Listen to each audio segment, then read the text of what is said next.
ఓం నమ శివాయ. శ్రీ మాత్రే నమః. శ్రీ గురుభ్యో నమః. గోమాతాకి భారత్ మాతాకి జై. నా హిందూ బంధుమిత్రులందరికీ కూడా జై శ్రీరామ్ అండి. నేను మీ శ్రీ శివస్వామిని. ప్రతిరోజు మన వీడియోలో ఒక రెమెడీ గురించి చెప్పుకుంటున్నాము. అదేవిధంగా నిన్న మనము మన ఇంట్లో ఉన్నటువంటి నెగటివ్ ఎనర్జీని తొలగించే విధంగా ఒక వీడియో అనేది చేయడం జరిగింది. ఈరోజు మన ఇంట్లో పాజిటివ్ ఎనర్జీని ఏ రకంగా మనము తెప్పించుకోవడానికి చేయాల్సినటువంటి పూజా ప్రక్రియ పద్ధతులు అనేది ఇప్పుడు చెప్పడం జరుగుతుంది.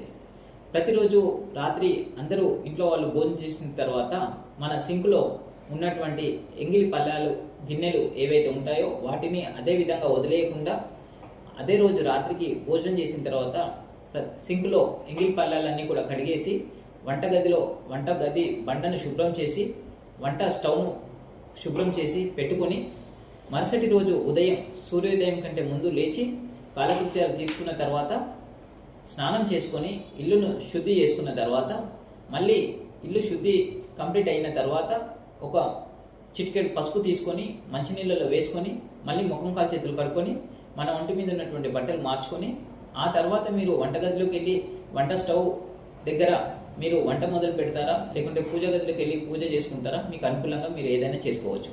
పూజా దగ్గరికి వచ్చేసరికి పూజ కుందిలో కొంతమంది దగ్గర ఒక కుంది ఉంటుంది, కొంతమంది దగ్గర 2 కుందులు ఉంటాయి. ఒక కుంది వెలిగించినా మీరు 2 కుందులు వెలిగించినా కూడా ప్రతి ఒక్క కుందిలో ఒక వత్తి 2 వత్తులు కాకుండా ఖచ్చితంగా 3 వత్తులు అనేది వేసి అలాగే నూనె, పూజ నూనె ఏదైతే మీరు వాడుతున్నారో అది మీరు మంచి నూనెగా మీరు చూసుకొని ఆ నూనెలో కాస్త చిటికెడంత పచ్చకర్పూరం కనుక వేసి మీరు జ్యోతి కనుక వెలిగించి అప్పుడు మీరు ఏవైతే ధూపానికి సంబంధించినటువంటి అగరబత్తులు కానీ ధూప్ స్టిక్స్ కానీ ఏదైనా వాడితే అవి మంచి సుగంధ పరిమళాలు విదజిల్లేటటువంటి వత్తులను మీరు ఉపయోగించినట్టయితే ఖచ్చితంగా మీ ఇంట్లో ఒక సూర్యోదయం తర్వాత మీరు ఎప్పుడైతే ఇవి చేస్తారో ఖచ్చితంగా మీ ఇంట్లో ఒక శుభ పరిణామాలు అనేది ఏర్పడడం జరుగుతుంది.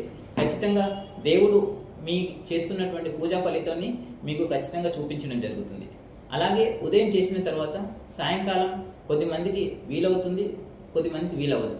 ఒకవేళ వీలైన వాళ్ళు ఉంటే కనుక ఖచ్చితంగా సాయంత్రం పూట మీకు వీలుంటే సాయంత్రం పూట కూడా సంధ్యా వేళలో 7 o'clock కంటే ముందు మీరు ఇల్లు శుద్ధి చేసుకొని ఖచ్చితంగా మళ్ళీ మీరు ఉదయం వెలిగించినటువంటి వత్తులు కాకుండా మళ్ళీ 3 వత్తులు వేసి అందులో పూజ నూనె వేసిన తర్వాత పచ్చకర్పూరం వేసి మళ్ళీ జ్యోతి వెలిగించిన తర్వాత మళ్ళీ మంచి సుగంధ పరిమళాలు వెదజల్లేటటువంటి ద్రవ్యాలను ఉపయోగించి మీరు పూజ చేసి పచ్చకర్పూరంతోనే కనుక మీరు హారతి ఇవ్వగలిగితే ఖచ్చితంగా మీ ఇంట్లో ఒక పాజిటివ్ అనేది ఏర్పడుతుంది. లక్ష్మీదేవి కటాక్షం మీ ఇంట్లో కావాల్సినంతగా మీకు అనుకూలంగా ఉంటుంది.